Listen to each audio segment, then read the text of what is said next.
Ito yung lugar namin dito sa probinsya kung saan ako lumaki at natuto sa buhay. Dito lang yan sa Quezon Province, Barangay Laurel, Tagkawayan, Quezon.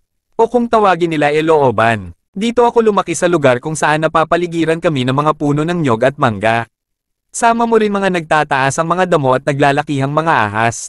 Tama ang narinig mo. Marami dito sa aming mga ahas. Philippine Cobra, King Cobra, Sawa, at kung ano-ano pang uri ng ahas yan. At syempre hindi magpapahuli ang tuko.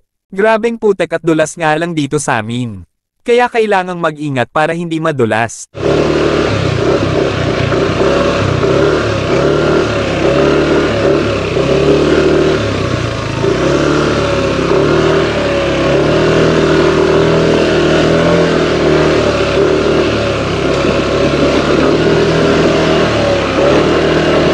May kambahay namin. Tahimik ang bahay namin. Wala ang nanay, wala ng tatay. Kaya pala panglaw na panglaw sila dito sa lugar namin ito. Walang ibang tao kundi mga huni ng ibon at mga insekto at mga manok ang maririnig mo dito. Tay. Kailangan talaga dito sa lugar namin. Dito may tatao talaga, hindi po pwedeng wala. So wala ng bahay namin. Yan yung lukaran namin kung saan kami nagkokopra ng nyog. Diyan pinoproseso at niluluto ang nyog bago ibenta sa bayan. Grabe yung sukal ng gulo ng bahay namin dito.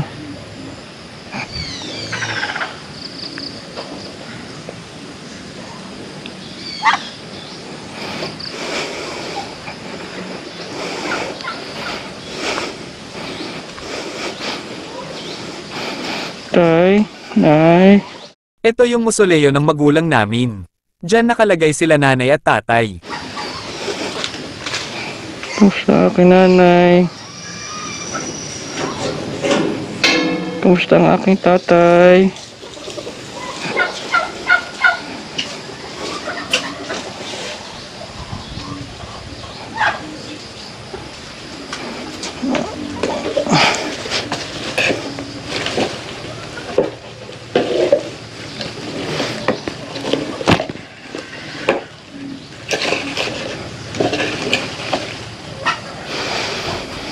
Sa puntong ito hindi ko mapigilan ang umiyak.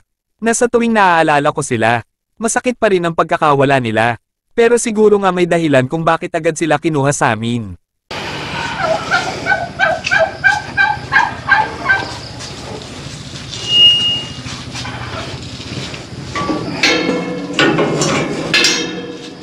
At dahil wala munang tao sa bahay namin dahil nagpapagaling pa ang kapatid ko na siyang nakatira dito. Minabuti muna namin na iwan at papasyal-pasyalan ko na lang.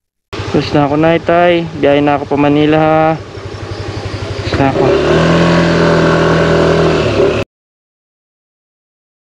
Uy, Ama! Hello! Hello, Ama! Ohayo! Alin ka na ba? Mau! Uy! Kalbo! Dati kasi na sa tuwing aalis ako lagi silang nakahabol tingin sa akin. Kaya feeling ko nakatingin pa rin sila sa pag-alis ko, bigla ako tatawagin sa pangalan ko at sasabihing mag-iingat ako sa biyahe. Sa mga sandaling ito hindi ko pa rin mapigilan na hindi mapaiyak. Dahil na rin siguro na naalala mo sila, mga masasayang alaala nila, mga gabay na tinuro nila at yun yung baon ko at hindi ko makakalimutan sa kanila. Para hindi ako malungkot at mangulila sa kanila, lagi ko nalang iniisip na buhay pa sila at dito lang sa looban nakapirmi. Gaya ng dati na mas gusto nila ang nakapirmi sa looban at ayaw aalis ng bahay nila. Lagi kasi nilang sinasabi na malayo ang lalakarin nila papunta sa lugar kung saan maraming nakatira at may makakausap silang iba.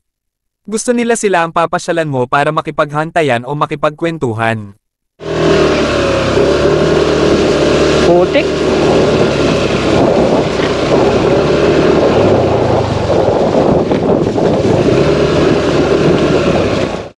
Ang nanay ko ang madalas at masipag pumunta sa bahay ng kapatid ko kahit katanghali ang tapat.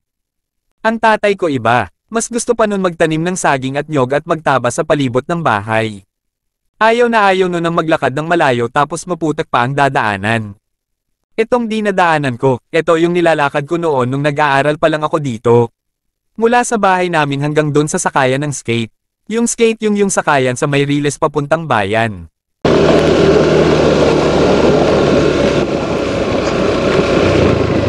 Nakakalungkot naman.